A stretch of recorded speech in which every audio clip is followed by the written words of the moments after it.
this. And Carrie's on board. All right, we're getting there. So I'll wait until my computer says officially 7 o'clock, but we're very, very close. So we'll just be a moment or two. And like I said, I have a few introductory comments and then it'll be all yours, Delanie. So Great. Now Carrie's got a picture with the mayor. yeah, that was That's kind of cool. fancy. He walked by.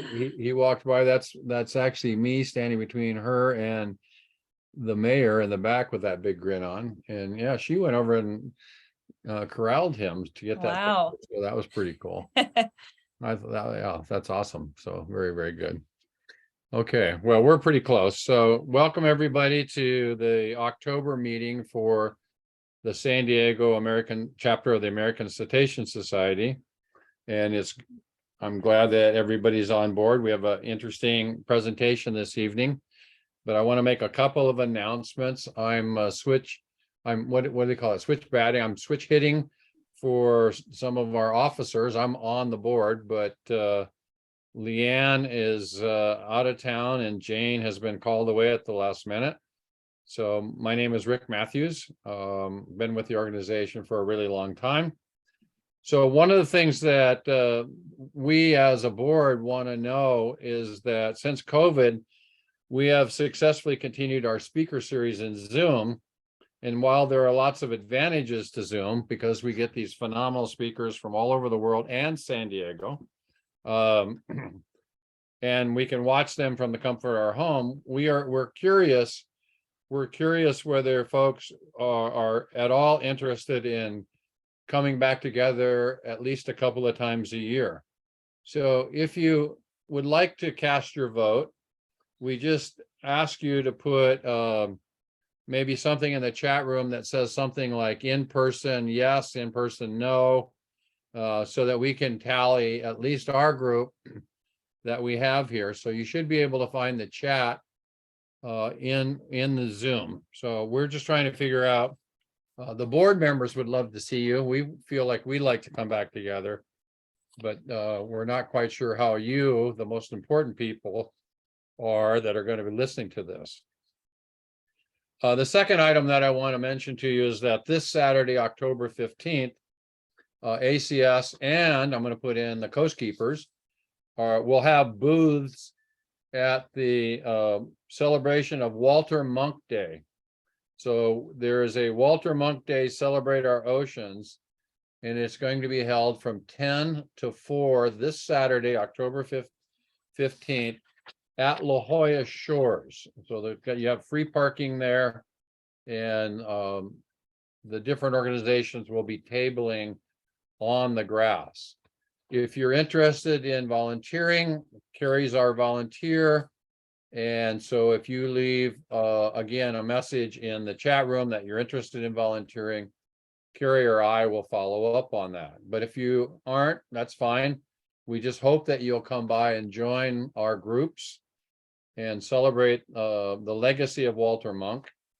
And I guess what they have planned is an unveiling of a model that's going to be the Grand Canyon of the Grand Canyons of La Jolla.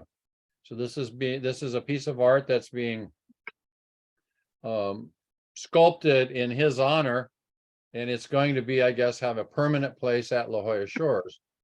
And the description that I think I understand is that it's going to represent that surrounding geography from Mount Soledad, the beach line, and then include the underwater canyons, so people have an appreciation for what's under the water out there is not unlike what would be behind them as you stand there looking. And the artist that's actually doing that work is one of our San Diego chapter members, and that's Carl Glowinski from Lakeside Sculpture. So that should be very exciting.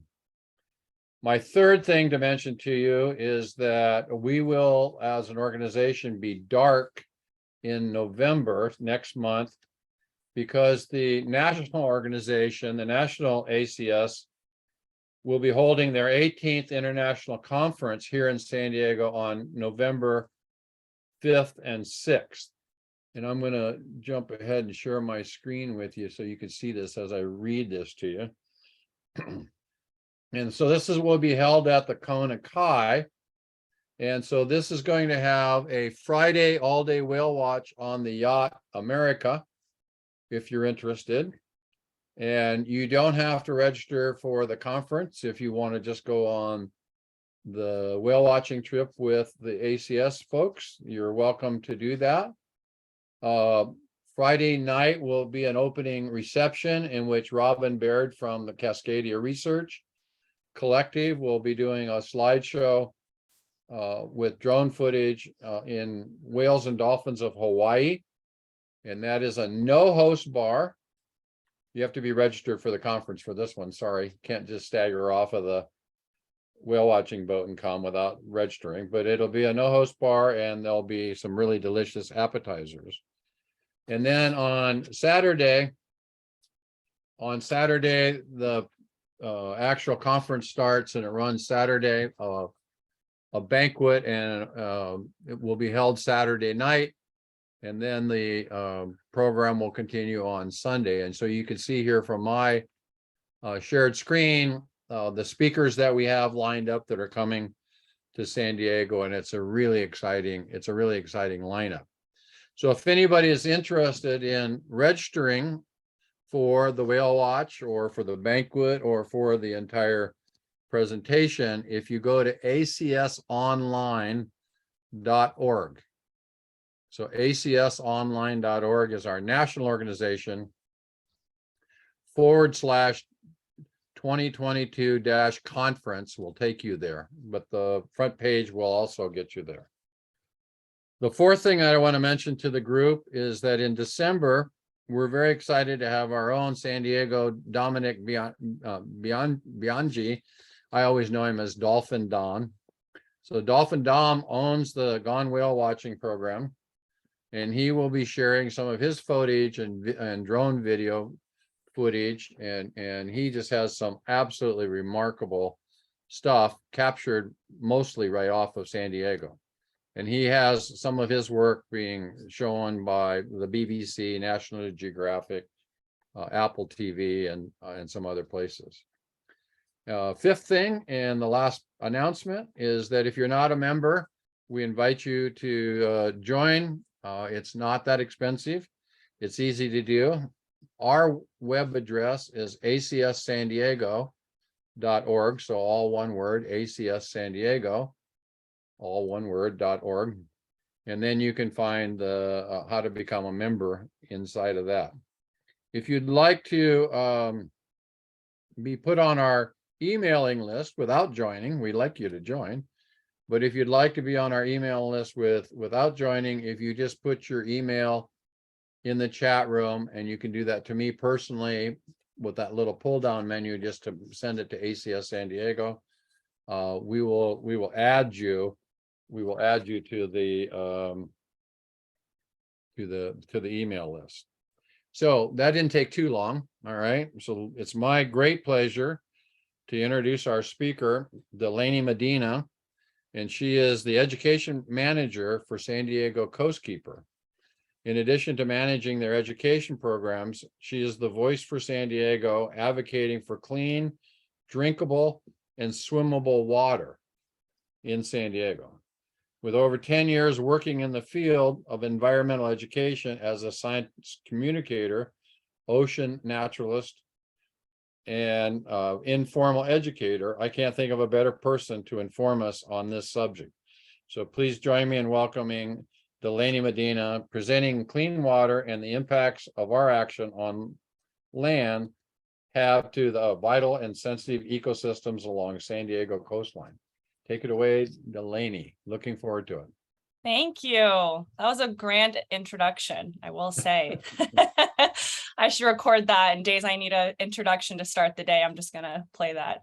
It will be recorded, and you're welcome to cut. Oh, perfect. I'll just use that. So yeah, thanks for having me, everyone. I actually recognize a few people that I've worked with in the past with like whale watching and stuff. So it's good to see some familiar names and faces.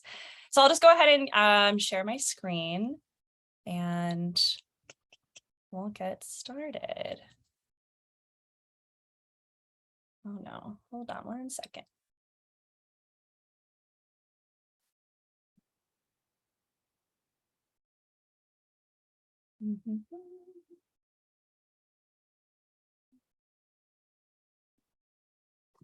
No problem. It's always that Just- little I know, just fun those little little things. adjustments.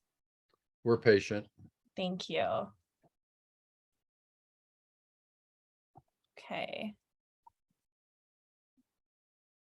Let's try again. There we go. All Perfect. right. Great. Let me slideshow. All right. So I'm here to talk a little bit about clean water. And then I already got that wonderful introduction. So if you've read from my bio, I've worked in environmental education for around 10 years now. So I worked at Birch Aquarium at Scripps for a long time and worked in the whale world. So I'm also happy to chat whales at the end of this. But now I've shifted and working in a smaller nonprofit. So I work for San Diego Coastkeeper. And we're not a really large household name, but we do a lot of behind the scenes work in the city of San Diego. So our mission is really just to be protecting water in San Diego. It originally started in 1995, and it was really a big focus on fishing. And we actually were called Baykeeper back then. So we're part of a really big waterkeeper alliance across the whole country. So depending on where you go, you might go to Potomac and they have a Potomac River Keeper. Up in Monterey, they have a Monterey Bay Keeper. But down here, we are one of the only coast keepers, just because San Diego, most of it's a really vital and just dense coastline with people, with animals, with ecosystems. So we're actually known as Coast Keeper. So really just think of us as the voice for San Diego's water. So a little bit about us. We really try to take a multifaceted approach to really making an impact with the community. So we work not exclusively with the city, we also work within the county of San Diego, but we really focus on the city of San Diego because that's where a lot of our attention is needed. But we basically have a couple of main pillars of how we do our work. So education is obviously a really, really big one. That's where my focus is. I'm the education manager. So I think my job's a little easier with what some of my colleagues have to do on a day-to-day basis, but I get to teach K through 12th grade science education. I get to be outside with kids and collect water samples and get to be in the classroom. So my job is really fun and I get to work with students all across the city. But we also do a lot of outreach and engagement. We do a lot of science and also advocacy. So I'm going to actually highlight two of our main programs that I'm pretty proud of and I always like to talk about a little bit. So one of them, it's only a year and a half old, but it's actually one of our highest funded programs in terms of applying for grants and having success with getting awarded grant money on a state and federal level. So that's our BIPOC Youth Water Quality Monitoring Program. It's a mouthful. We're still working with program names, but BIPOC stands for Black, Indigenous, People of Color. So this is a program where we actually will recruit high school students from BIPOC communities, and we take them out into the environment and we pay them to collect water samples.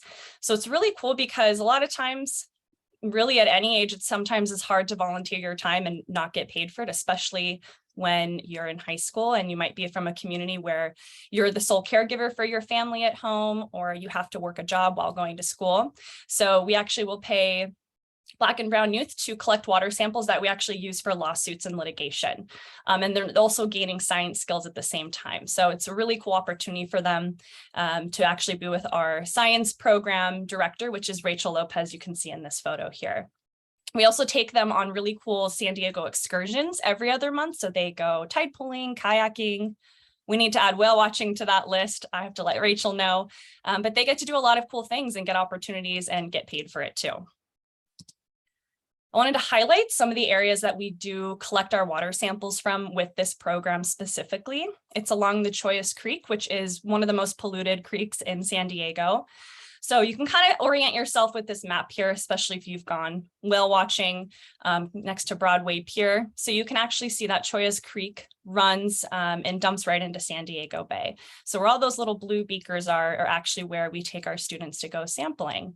And a lot of these results have now come in from the last year. And so it's great because we can then take them back to the city, take them to any applicable lawsuits we have, and use some really interesting data in terms of levels of pollution or just different metals that are present. Another program, which I think most of you are probably familiar with, and maybe you've done one on your own, is beach cleanups. So we've been running beach cleanups, probably our longest running program. We partner closely with San Diego Surfrider, but we collect trash, anything we find on the beach that really shouldn't be there. We like to leave any dead animals alone, but we'll definitely report them to the right person. But what we do with this data is we can take it, we sort all the trash, and then we analyze it and we see what are the common items we're finding on our beaches in San Diego. Most of the time, this is trash that's just been left there by beachgoers, especially during the tourist season when beaches are pretty highly dense with people and visitors. But our number one item we do find are cigarette butts. So that's our number one polluter on beaches here in San Diego. But if you've never been to a beach cleanup, we host a ton of them. So I'll definitely share that information later on. Okay. So what are some threats to clean water? So I'm going to go over, touch on climate change. We're going to talk about pollution, and then we're going to go into two topics that maybe we don't hear a lot about, which is our aging infrastructure in the city of San Diego and our lack of funding. All these things, they do impact local ecosystems, coastal ecosystems. I'll talk about the main ones that are most impacted, just given their vulnerability, their biodiversity, and then their proximity to the coastline with all of our outlets to the ocean in terms of stormwater outlets. So where do we get our water from? We got to think way, way far back if you grew up in Southern California and learned about this in grade school. So majority of our water has to be imported. We're a really arid region. We don't get a ton of rainfall. Our local source of water is really from underground. We do have some local sources of water that are some surface freshwater resources, like some lakes and aquifers. And then we do tap into desalination a little bit up from the Carlsbad plant. But desalination is probably the hottest topic when it comes to water conservation, water topics within San Diego and even all along California's coastline. So you're going to hear advocates, non-advocates for both sides of desalination. But what you can actually see is that 69% comes from the Colorado River. So that is our biggest supplier of local water. So we're obviously really dependent on snowpack in the Colorado mountains and what that looks like year after year. And then you might be wondering, what's the state water project, that 20%. So that is the water that we're getting, or sorry, the 11%. So that's water we're getting from Northern California. We obviously have a huge mountain range for the Sierra Nevadas that provides some snow melt, and that water gets brought down through the California aqueduct. This water is very expensive for us. It's maintained by a couple of different authorities. The Metropolitan Water District is kind of who's up in Sacramento handling local water authority. But obviously to get it to us, it's pretty expensive. And being in California, just not in Southern California, but all of California is in a drought, and we're all fighting for the same water supply. So getting the Northern California water brought down here takes a lot of time, takes a lot of energy, takes a lot of money. So most of our water we're really dependent on from Colorado because we have a nice aqueduct bringing it straight to us. So climate change. Climate change is something we all hear about and talk about, especially American Cetacean Society with whales. It's a huge impact to all sorts of animals, habitats, ecosystems. We like to say at Coastkeeper that climate change and water change are one and the same. They both impact each other. Water is just as vital of a topic as our climate because they're both really going to affect each other in the long run. And water is a key to our survival, just as our climate is. So this is a drought map, and the colors obviously show you how high of drought we're in based off your location on the West Coast. So you can actually see correlation with our two deltas we're getting water from. So the Bay Delta up in Northern California, bringing us water down the California aqueduct. All of that has a really high drought season right now and from our past summer. And then over in Colorado, you can see too that they're also experiencing high areas of drought. So All of this affects our water supply. It affects the amount of snow that's on those mountains that then is not melting during the time we need it to bring that water here. All right, so kind of touching more on climate change. You know, we haven't had too intensive rain, and it's funny, this talk didn't happen last night because we actually had rain last night, which hasn't happened in quite a long time. I was in a group chat with my coworkers at Coastkeeper. We have a little group chat, and it's often about our dogs or the weather. But some of us were getting some thunder happening, and oh, it looks like it's going to start raining. And I was like, it's not going to rain. So I decided to go for a jog last night, and it dumped rain. So that was a little bit of a shock because we haven't been getting much. But when it does rain, our city's not ready for it. And obviously with climate change, as much as we're going to experience drought, we're also going to experience a lot of erratic weather patterns. So increased flooding, which is going to lead to property damage. Boil advisories, which means that, you know, what was our safe tap water is actually water you might have to boil in the future if we aren't focusing on funding for our infrastructure with our cities. And then just other failures with our infrastructure as well, kind of leading to whether that's stormwater or wastewater. It's all very aged, and we'll talk about it a little bit more. All right, so we know where our water comes from: Colorado, Northern California, a little small percentage locally, but where is all of our water going to? So kind of the bread and butter of San Diego Coastkeeper is watersheds. That's really what I tell people, like, what's the main thing you teach about? It's mainly watersheds. So this is just talking about the flow of water through our environment. San Diego, obviously, we have a lot of mountain ranges. We have lots of rivers running through our city. And then obviously we're a very coastal city as well. So all of our watersheds are dumping to the ocean and affecting whatever is swimming in that ocean, living in that ocean, breathing in that ocean. We actually have a really cool tool on our website, which I'm going to share with all of you and give you a little bit of an assignment to do on your own time, but it's to explore the watershed you live in. So this is a really cool tool because you can search your address, you can see what watershed you're in, and it shows you actually the outline of your watershed and kind of where your water is going. You actually might find that you live on a watershed divide. So depending on what side of the street you actually live on, when you go outside and if you were to pour a cup of water into the gutter, your storm drains, they're going to go into opposing directions because of the watershed that you're in on your side of the street. But if you were to cross the street, you might be in a different watershed. So in the main city of San Diego, we've got 6 watersheds, and that's where a lot of our aging infrastructure is. But if you expand a little bit out, you can actually see with the county, we have 11 watersheds total. What do they all have in common? They're all leading straight to the ocean. So obviously, if you go into other parts of our country where they're landlocked, their watersheds might be dumping to larger river sources. And then of course that river source leads to the ocean. So they still get there, but they have a longer period of time for that water to break down anything that's in it, the pollution, for things to sort of degrade. So it really just depends. But San Diego, we aren't the biggest city in the country, but we're a really populated coastal city with a lot of people. We're highly dense population, a little over 3 million people in the county and around 1.3, 1.4 million people in the actual city. So interesting to think about. So if you don't know what watershed you live in, learn that hopefully by the end of this week. All right, so stormwater and wastewater. Let's talk about it a little bit because it's actually pretty interesting when you look at our city in particular. So most cities, they have stormwater systems, they have wastewater systems. At some point, those systems combine, they go to some type of filtration center. All that gross water gets filtered all together, treated all together, and either it's partially getting dumped or it's getting recycled and reused again. San Diego is actually one of the few cities where our systems are completely separate. And at first thought, you might think, that makes sense. Our wastewater is anything we're flushing down our toilets, going down our sinks. You know, why would we be mixing that with rainwater, stormwater? But once those once those two systems are starting to travel under our city, it actually allows for a lot of opportunity for the infrastructure to break and for the two to cross paths.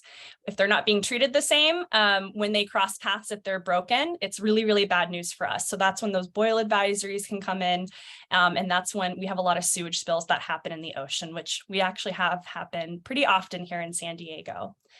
So this map is just really cool because you can actually just see, this is just a snapshot of a part of the city of San Diego with the coastline. So all of the blue shows our stormwater kind of pipes going through. And then you can see the sewer pipes. And obviously there's a lot more sewer pipes connecting to all of the individual households. And then of course, all those pipes have to get to the same place. So where do all the sewer pipes go? Where does our wastewater go? Also being avid whale aficionados, if you've gone whale watching, you've probably seen this from your whale watching cruise out of San Diego Bay. So this is our Point Loma wastewater treatment plant. So it's those really big blue water towers, and you can kind of see circled in red here. They're on the backside of that Point Loma Peninsula on the ocean facing side. So this is where our sewer water, our wastewater goes to get treated. And it's highly cleaned. Obviously, it's highly treated, but we're not really doing the best job we can to utilize that water again. We actually kind of just take it out this long outfall. So this is the 5-mile pipe that is at the bottom of the ocean. And then you can see the 2 diffusers. So then we dump all of that water out into the ocean. I shouldn't say all of it. Some of it does get reused, but that's where at Coastkeeper, we're really trying to advocate for water recycling and just water sustainability in general. A really cool thing that is also at or near the Point Loma Wastewater Treatment Center is a program that is in partnership with the city of San Diego, but it's called Pure Water. So Pure Water, what they're trying to do is they're not only trying to work with our stormwater and wastewater, but they're also trying to get it to where we're combining systems, but it's being recycled and being reused. So that also means our wastewater, our sewer water, how can we reuse that again to water we could actually drink that it's so pure that you wouldn't know it was wastewater ever. So it's a really cool program that hopefully by 2035, they want to be resupplying half of the city's water by then through this Pure Water program. So the aging infrastructure I was talking about a little bit. Our city has a lot of aging infrastructure, and we are really fighting to get a ballot passed that is going to allow citizens in San Diego to vote for funding to be allocated towards our infrastructure and our green infrastructure. When these systems just stay underground and aren't repaired, aren't refurbished, aren't updated, it causes for these breakages to happen quite a bit. So you might see where, certain areas have certain closures that happen, but a lot of times it's so big, the problem, that it ends up people sometimes might be without that system in place for a few days. So this is something that is a really, really big problem in San Diego, and why we want the funding for the systems to be combined and for that attention to be made for the underground infrastructure for stormwater and for wastewater. All right. So stormwater, it carries most of our pollution to the ocean. If we talk about whale migration, especially the gray whale migration during the winter time, it is vital that this is what we pay one of the most closest attention to, because this is where most of our pollution is getting to the ocean, is through our stormwater systems. And the biggest reason is because we don't filter our stormwater here in San Diego. So when you're walking on the street, anything you see on the street, that's going straight to the ocean. We don't filter it. So it's really, really important that we pay attention to that too, along with wastewater as well. But stormwater is really where the pollution comes into play and impacting our ecosystem. So how does pollution travel through stormwater? It's all about urbanization and urban surfaces. So urbanization basically means it's an increase in human-made surfaces like concrete, asphalt. Naturally, pre-development, pre-industrialization, we have these beautiful landscapes with this natural filtration system for rainfall. But when you start to develop, we take a lot of those natural cycles away from the environment. And so this causes for a lot of that water to flow over those impervious surfaces. but not only flow over the impervious surface and collect whatever it's going to collect, but the flow rate of the water increases. So the pace at which the water flows and the time at which it takes the water to travel from one point to another, it's very, very fast. So with that, it's of course going to cause an array of issues when it comes to the coastal ecosystems and being able to handle certain levels of pollution. So the more surfaces we build, the more pollution getting to a place at a higher concentration. So those chemicals, those metals, oils from cars, pet waste, which is a really big problem in San Diego, all those things accumulate and they go straight to the ocean.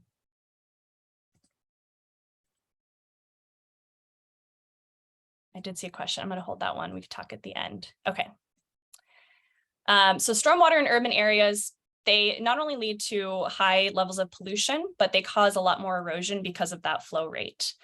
So we might think erosion, we tend to maybe only associate it with wave action from increased storms, from a rise in climate change, but the flow rate causes a lot of erosion as well from any type of natural landscape that's touching those urban surfaces. So this graphic, it's one of the most important ones that I think I'll show you tonight, and it's a few numbers. Obviously, you're not going to remember all of them, but you can touch back on this presentation to take a look at these numbers when it comes to our stormwater. So this just kind of breaks down the city of San Diego and our infrastructure when it comes to rainwater flowing and going out to the ocean and collecting all the nasty stuff with it. The biggest thing I want to point out is the drain structures, that we have over 46,000 drain structures in San Diego. Another way of saying that is there's 46,000 opportunities for pollution to get to the ocean. So that's a really significant number when you think about it, because even if it has big grates on it, blocking some bigger pieces of trash, the more dangerous pollution we're talking about is that smaller accumulated chemical pollution, biological pollution that's going on.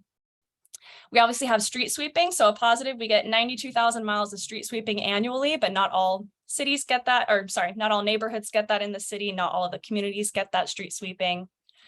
We have over 1,100 miles of stormwater pipes.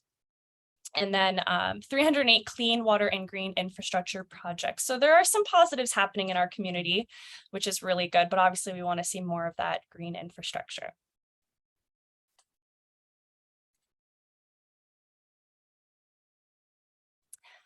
All right, so what are the types of pollution that we see? We see a lot of plastics. We see a lot of cigarette butts.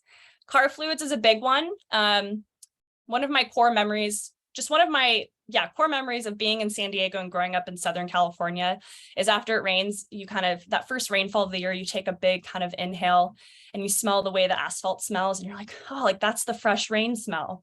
That's not really a natural fresh rain smell, but for Southern California, that is, because that's a lot of those oils that have just been sitting on the street a long time, kind of just coming up from the surface because the rain is hitting the asphalt. So that's something I tell kids. I'm like, if you go outside and just take a big whiff and you smell the street, that's a lot of that pollution from those cars that's starting to wash down into the drain. So that's really what you're smelling. But that's what rain smells like to me, because I've grown up here my whole life. Some other things that we are really cautious about are a lot of the toxic metals that get into our water. That's something that's really handled with our litigation team, our lawyers on our team. They will look at any corporations on San Diego Bay, some larger government entities, and to see, you know, are they polluting their wastewater? Are there metals that are in their wastewater that shouldn't be there? Because obviously it's expensive to treat your water and to take out those toxins before dumping it. So a lot of places can't afford to do that, or they just choose not to do it. So that's where our litigation comes in. And what's really cool about Coastkeeper is we can sue on behalf of the city of San Diego or on behalf of the people who live here for polluting their water, because you should be able to enjoy the water in the city you live in. And the last things are just pet waste and other chemicals being from different pesticides. You know, if we're looking at your garden, if there's any types of fertilizers you're using, that might not be the best solution. So some local things more focused on people. And the last thing I'm going to touch on, and then we'll talk a little bit more about we'll kind of end with talking about solutions. We're going to end on a positive note, but it's the 72-hour rule. So it rained last night, so we shouldn't be going in the water for 72 hours. But obviously you can't tell animals this, and ecosystems are still stuck there. So the 72-hour rule is really important because this is when you can get really sick. That's the highest concentration of toxins that are happening along our coastline. And then you can actually see in November of 2020, we had a pretty high rainfall. And this was a map taken showing you all of the closures, and pretty much the whole coastline's closed. Sometimes the city of San Diego will release a statement saying, you know, we highly advise all beaches, all waterways are closed, don't enter the water. But depending on the rainfall and how heavy it is, you might not hear anything. So you'll have to actually check the website yourself to see. So at Coastkeeper, we actually manage this website. We enter the data daily. So it's a resource you can find if you visit us, which is pretty cool. This here shows you the most popular places that close. And I know a question popped up in the chat kind of talking about Mexico and like the filtration on Mexico side, and just so we'll get to that question, but obviously you can see that Borderfield State Park, it's closed 306 days a year. So that's pretty significant. It's closed most of the time because it's too toxic to swim. And a lot of that has to do with not only aging infrastructure on Mexico's side, because they lack the funding, they lack the resources, but also it's a really precious habitat down there. It's a lot of wetland habitat. So obviously from those places being protected, a lot of the storm water infrastructure had to be diverted to either go south to dump right there or to go up north. So there's a lot more water that's dumped at that spot down there because it's avoiding that really precious wetland habitat. But we can see we'll be at La Jolla Shores this weekend for the event. So that gets closed 27 days out of the year on average. Mission Bay gets closed pretty often. That's because it is a bay system, so it doesn't get as much of that water flow as the open ocean. But obviously the more south you go, you're going to have much more closures. And that's obviously the concentration for the city of San Diego and where a lot more of our pollution is. But one more thing I want to point out is when we talk about pollution, we talk about water, we have to talk about equity and just who are most affected by these beach closures, who's most affected by water pollution. And it's going to show you here on this map, all of that red shows you annual household income. So you can actually see that a lot of those closures are happening very close to those communities that are disadvantaged, lower income, higher population, and also just higher pollution burdens. They're dealing with a lot more of the effects of pollution than neighborhoods and communities that have more affluent and higher incomes. So that's something we really focus on at Coastkeeper as well is, you know, how does clean water affect disadvantaged communities, and what can we do to ensure that we're prioritizing them? Oh, that was one thing I wanted to point out is just looking at this, it always makes me think of this graphic because it just shows you the gray whale migration. So when these beaches close, as I'm sure a lot of you know, these gray whales in the wintertime, they're migrating very closely to shore where they're interacting with that pollution. They're one of the, they're a whale species out of the ones that we see off California's coastline that migrate this close to shore.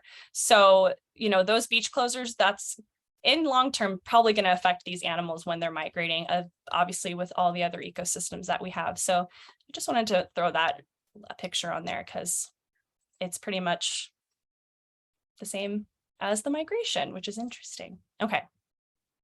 So talking about ecosystems, what are the ones that are most threatened?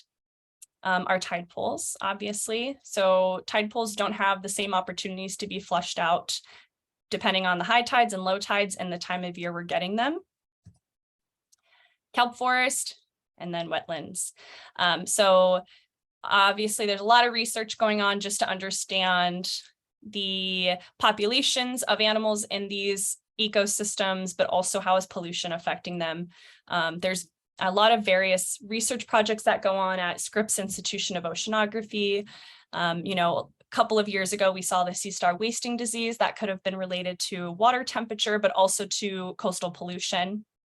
Wetland habitats, they're meant to be carbon filtration systems, but also water filtration systems. But with all the pollution, it's really breaking down the biodiversity there and not allowing for that precious habitat to grow at the rate it should be growing. The grasses, the different microbes that you find in a wetland habitat. So all of these are highly affected by pollution. And then this here shows you a map. The city's aware of a lot of the issues that need to be fixed with our infrastructure, from stormwater to wastewater. So this just shows you all of the different types of issues that come up when we work with the stormwater department and we look at a map and say, you know, where are the issues at? Where do we need the most priority? But you can actually see that it's our pipe systems that need the most work. So you can see there's 1,800 pipe failure locations, which is quite a bit when you think about the size of our city. All right, so what can we do? How can we help? So the biggest thing is just investing in green infrastructure. These are going to allow for those flow rates to decrease, but also to allow for those more natural water filtration systems to be in place. And it's going to help clean the water a little bit better. It's going to decrease flooding, and it's just going to create more green space for people. So what is green infrastructure? This is a great picture of it here. So it's really just looks like a natural landscape, but there's a lot of intention behind it from an engineering standpoint. So you can see all the different methods that people put into green infrastructure, whether it's a infrastructure that is meant to control the flow of water, if it's meant to create a filtration for that water and then to store it underground and then send it down to a pipe, or if it's meant to help actually treat that water. And then, you know, whatever plants or species are present, it can take that extra carbon or whatever it is it's filtering from that and then utilize it in a positive way. So these are just nature-based solutions, native plants. This is what we want our city to look like. People biking, a lot more green spaces, a lot more restoration projects in place. And then one of the last things this all helps is just the hydrologic cycle. So that's literally just translates to the way water flows through our environment, the natural way it used to flow. So we need to rethink that and to, again, create those infrastructures in order to allow for the more natural way to occur. And then stormwater capturing and recycling. This is, again, a really big priority for us. We've seen it work in other cities like LA County, where they've passed bills to focus on stormwater and wastewater capture to recycle it, and it's seen positive results. So again, it's a really big priority for San Diego. However, we just need to allocate the funding for it. So you can actually see with our city budget that we have a little over $2 billion shortcoming when it comes to the funds being allocated in the stormwater funding department. So the storm drain fee, you can obviously see is a really small allocation, but that's what we need to fix the most. If you think back to that chart I showed you with all the little kind of dots that popped up on the city and what needs to be fixed. So there's a really big priority gap, but that's where we have a lot of people on the local level, environmental organizations like Coastkeeper working with the city to fix this. And like I mentioned, there was a law passed in LA County where it was their Safe Clean Water program, and they just moved the funding around and they were able to see more GI projects increase. It prioritized the disadvantaged communities that were most affected, and it increased the workforce for the city. So that was passed in 2018. So we're hoping to mimic that same program here in San Diego. And the last thing, what can we do? This is the slide I'm going to end on, is keep having conversations, share your stories, just really use your voice, but thinking about physically, what can you do? What are some actions you can take? For when it rains here in San Diego, get a rain barrel. If you have a lawn, try to slowly transition to having more native plants on your lawn. Something else you can think about are just the types of water systems you have in place. If you can get a gray water system, or if you can just create your own of just reusing the water that would go down through your wastewater, finding a way to utilize it, filter it. And then just staying engaged. And another thing you can do is always provide public comment. It might not be the most exciting way, but you can always provide public comment, and we have resources on our website to teach you guys how to do that. So with that, I just want to say thank you. I appreciate your time and your patience. I see there's a lot of great questions in here, but hopefully you learned something and just can kind of relate it back to, the mission of American Cetacean Society and the work that all of you do, and just awareness and local whale species that are far from us as well, but just thinking about these issues and what you can do in San Diego. So thanks so much. And yeah. Thank you, Delanie. I'll help you with these chat room questions. You're already well aware that they're there, but let me ask them. So you touched on, but I don't know if you want to expand on that first question about what's happening with Mexico and the plan to somehow assist Mexico in helping clean all that up. So can you just expand a little bit more on what you have already told us? Yeah. So Coastkeeper specifically, we don't focus as much attention as other orgs to working with government officials in Mexico. But there's a lot of other organizations that we work with. So Wild Coast is one of them. But what a lot of environmental orgs are doing is, it takes a lot more work to get the funding to fix systemic issues with their politics in terms of stormwater funding on their side. So that is a really long battle that's going to take a long time, and also just providing them the resources, the money, and the time to get up to speed with where we're at in terms of our infrastructure, which obviously ours is outdated as well and needs attention. So what we do to support Mexico with what pollution's getting to the ocean is, I know there's really large trash booms installed. So those trash booms are meant to collect the really large pieces of trash. And these trash booms have been successful in some ways and not in others. So it's been a trial and error, but there's been a lot of success in collecting the really big pieces of trash that are getting blocked up in especially the Tijuana River Valley and the estuary down there. So in terms of actual wastewater, again, it's a harder battle to fight, but we share the Tijuana watershed. So, that watershed crosses borders just as it crosses counties and neighborhoods in San Diego. So again, it's just informing and trying to help them that way. Yeah, I mean, that international thing is definitely makes it that much more complicated. A question, and you kind of got to this with Los Angeles, but do other cities filter their stormwater? And you talked about Los Angeles, but before you answer that, I'm thinking about while you're with Coastkeepers, and it's, we are a coastal community, people have used any waterway as a source of drinking water and a source of sewage. These problems have happened for 300 years along the Mississippi and the Missouri rivers. Mm-hmm. So I'm kind of thinking, when you answer these questions, are there cities, maybe even like St. Louis or Cleveland, that are doing things that San Diego could learn from? So yeah, definitely. Yeah, definitely. And that's one of the reasons we're grateful we're a part of the Waterkeeper Alliance, which is nationwide.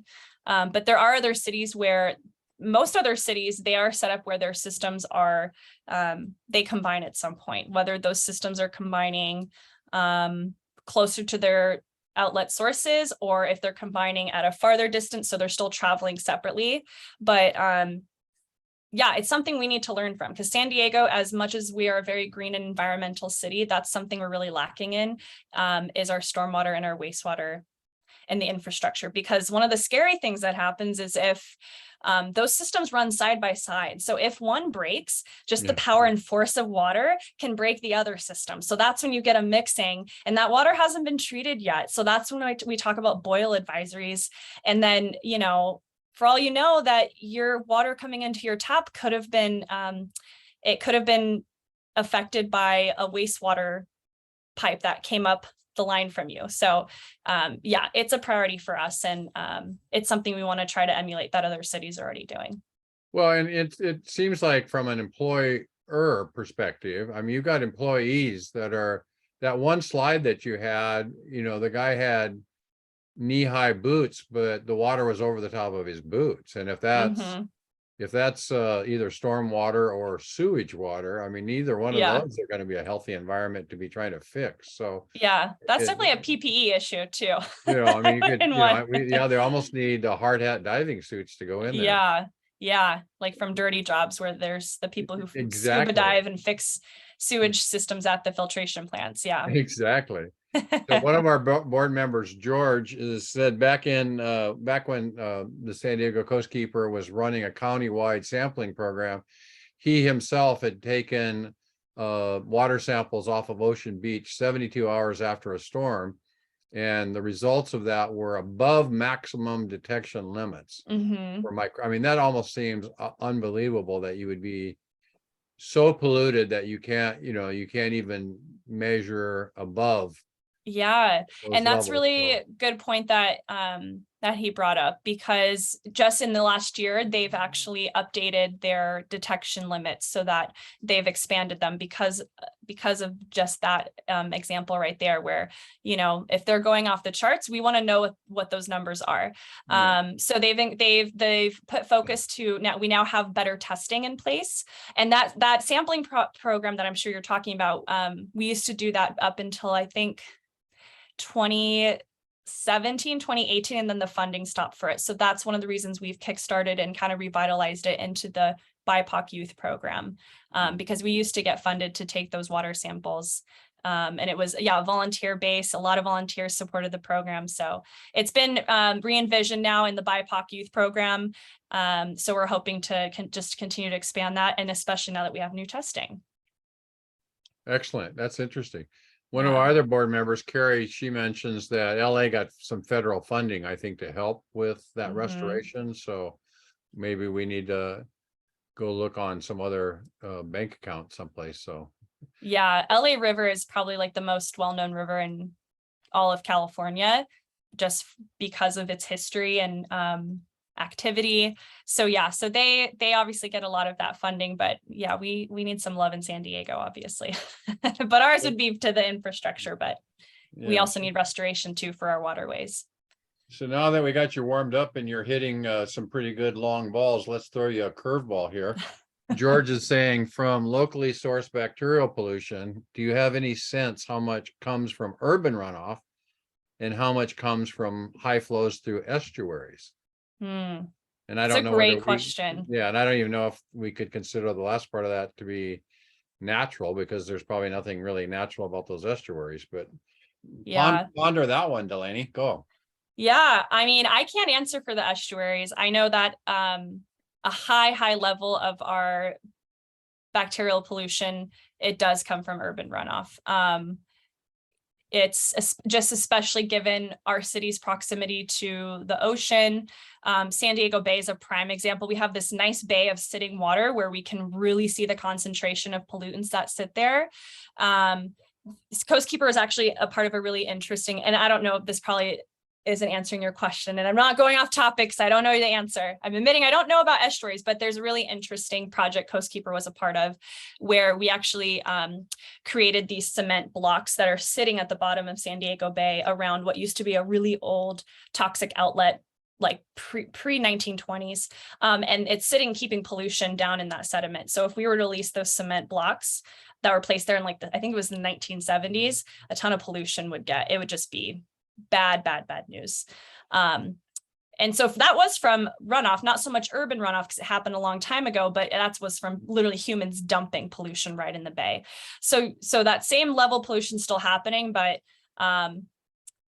it's spread out more. But obviously there's still concentrations happening because the flow rates are much higher. But and how much comes from high flows through the estuaries? I don't know enough about estuaries to give you a solid answer, but in our last month's speaker actually talked about some of the remediation things that the port was doing, so that might be part of what you're referring to. So we did have a little exposure to that last month. I want to ask you a couple questions myself, and that is, can just drain structures are just outside my house in the gutter? I mean, where it enters, where it leaves the street and goes, so what, that's counted as one drain structure of that survey? Yeah. Okay. Yeah. That was a kind of a new term for me, so I wasn't sure that. Are you aware of whether there is any action on your part or anybody's part to sort of mandate or try to force a mandate that new house construction or new construction, residential construction, has gray water isolation? See, that one picture you showed of the laundry room, I think he had created his own gray water. I think Yeah. that has to me, that feels like it has a lot of potential. If we were able to recover our gray water, it probably is going to take less to get that into a useful, at least landscaping useful. Right. Reality. Yeah. With Comments. new builds, which, San Diego's pretty built up. So not a whole lot of new builds happening in terms of communities, probably further out in like more East County, up in North County. But when new businesses are built or neighborhoods, it's really hard to implement the new infrastructure we would want to see where the systems are combined. And so it's a lot safer if breakage happens. But they're looking more at like, we install a water table where we can filter the water right when it's right at the source of it. So then if it's traveling and those systems break because our system's aged, at least then we're avoiding that cross contamination because a lot of the toxic things have been filtered out already. Still sending it to a treatment plant. So that's not so much a gray water system, but at least it's a filtration system more at the source and closer to it rather than waiting, the distance it's traveling to get to the filtration plant. Thank you. And my last question, and I'll look to see if anybody else has one, but you were kind of delicate about the way you approached, or at least I felt you were a little bit delicate because it is a sensitive subject. And it might have been where you were talking about pure water, but the area close to UTC, aren't we supposed to be trying to reclaim some pretty nasty sewer water to put that back into the system, either as what do they call it, the purple pipe, or hopefully at some point in time pure enough to put into Miramar Lake or other lakes. And I think in Santee it's got the beautiful title toilet to tap. So any expansion you can give us on that?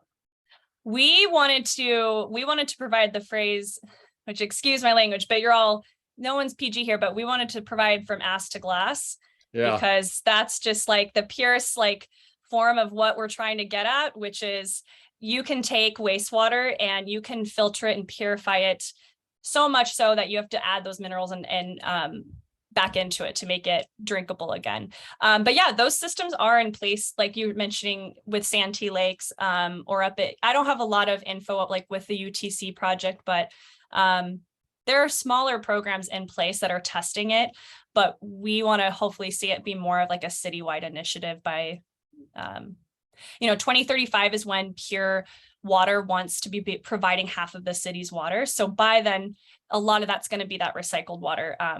But then obviously, hopefully by 2050, it's 75%. So yeah, that is something we're big advocates for, not just stormwater capture and recycling, but also the wastewater recycling too. George offers shower to flower. Might be a little bit more delicate than ass to glass, but I got to admit that I do like your ass to glass. Shower we to can come up with flower some is phrases. also very clever as well. I'll share that with the team, George. Yeah, and then you're starting to get kudos as we wind down here. So let me ask if anybody has any final questions. Anybody want to unmute and ask Delanie? She's just fielding them like crazy. Maybe she'll be in the playoffs today with the Padres doing a good job. Anybody? Okay. Well, thank you, Delanie. I will let you know the URL for this video when I get it up on YouTube, our channel, so you have it available. Great. For anything that you might want to use it for. I'm going to stop the recording, but I want everybody to know that Carrie and I are going to stay on if you're interested in this weekend's activity, or if you want to just kibitz about something. But Delanie, thank you. We respect your time. Thank you very, very much. And thank you everybody for coming out. And I will stop the recording, but that doesn't mean Carrie and I are disappearing. So if you want to find out about Monk this weekend, stay on. Thanks, everyone. Thanks for having me.